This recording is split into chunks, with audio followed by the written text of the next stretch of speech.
Hey everyone, back again with a video. It's been a while, but I just completed this run, so I thought I'd show all 19 issues. And we're going to do it a la Alan Garrett, also known as After Comics. It's a great channel. Alan, you haven't made any videos in a long time. I hope you're well. You are missed. So you can, this is out of the bags, as Alan would say. And Captain Savage and his Leatherneck Raiders was a 19-issue run, starting with a cover date of January 1968 with the first issue, and the 19th issue was a March 1970 issue. And the first two issues of the series was gifted to me by Rod, Dr. Silver Age, and forever grateful. I don't have he did have his stamp on the two backing boards, but I'm very grateful. These were some nice copies. The first two issues, very fine. And that's issue number 1. You dare not miss this Power Pack premiere issue, The Last Bonsai. And here's number 2 of Captain Savage and his Leatherneck Raiders. The Return of Baron Strucker.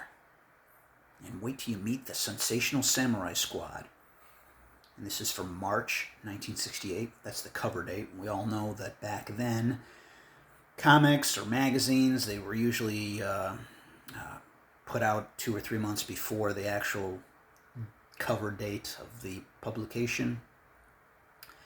And I believe that Captain Savage and his Leatherneck Raiders was a bi-monthly publication at first. For a while. From May 1968. This is a nice copy. Love the colors on this. Love the red. 2 against Hydra. Issue 4, and this was one of the last ones I needed, from July of 1968. The bombshell battle with Baron Strucker reaches the fateful finale. And I picked this up within the last 2 weeks. This and issue 10, and then the last issue 19. And actually I had 4 and 10 and thought, I have the complete series, and I started doing a little research on the series and realized, oops, there's 19 issues in this title, not 18. Here's issue number 5, and I believe this was the first issue of Captain Savage and his Leatherneck Raiders that I ever bought. Picked this up at Past, Present, and Future, which is a comic store in West Palm Beach, Florida. It's a good comic store. Tons of back issues. The only problem is that they don't. None of the back issues are graded, and and they just kind of slap a price on there. So you really got to be careful. They do allow you to kind of take the comic out of the bag to take a look at it, but that is like my only gripe, is that they just don't have them graded. But they have so many back issues. I mean, so many. Here's a nice copy, and I like the colors. I like the black on the top. From September, cover date is September 1968. Title, Mission Save a Howler. Look at that. That's nice. And it's a nice copy. What's on the back of this one? One of these sell some seeds or something. Oh, everyone you know needs Christmas cards, and everyone loves Wallace Brown cards. Excuse me, not seeds, but cards. Another cool red cover from cover date is October 1968, number 7 of Captain Savage and his Leatherneck Raiders. Objective, Ben Grimm. I've heard that name before. I'm probably one of the few that is not a huge Fantastic Four fan. First of all, I love DC. DC is my first love. I do like Marvel, don't get me wrong, but I've just never got into the Fantastic Four. Of all the Marvel groups, the Avengers are by far my favorite Marvel superhero group. Here's issue number 8. This is the last issue, then it was known as Captain Savage and the Leatherneck Raiders. Cover date November 1968. And I believe now it's starting to become a monthly And here's where it changes. The title, Captain Savage and his Battlefield Raiders, Captain Savage and his Leatherneck Raiders. I personally like that. I like the styling of that and just the name, the Leatherneck Raiders. But my guess is sales were lagging, so they needed to do anything or something to increase interest. There's number 9. Issue 10, with a January 1969 cover date, To the Last Man. That's a pretty cool cover, though. I know that, I know John Severin did some of these covers. Don Heck did some of the covers. Gary Friedrich did a lot of the scripts. So did Arnold Drake did a few scripts for this series. Here, guest starring Sergeant Fury from February of 1969, issue number 11. Go to number 12. I like this cover. I do. March 1969. Interesting. There's no word blurbs or anything on here. I just noticed that. Huh.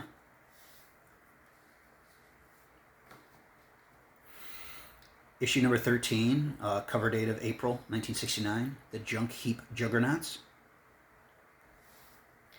Like I said, this is definitely a doable series.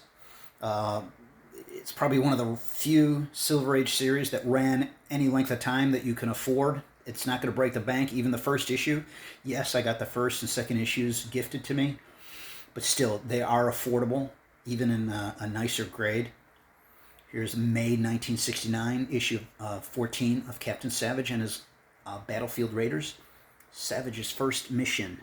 Yeah, see, cover Don Heck. I know he did some. John Severin did some, like I said. Issue 15, Within the Temple, Waits Death. And there you can see John Severin does this cover. What's on the back here? Finish high school at home. Academy for Home Study in Chicago, Illinois.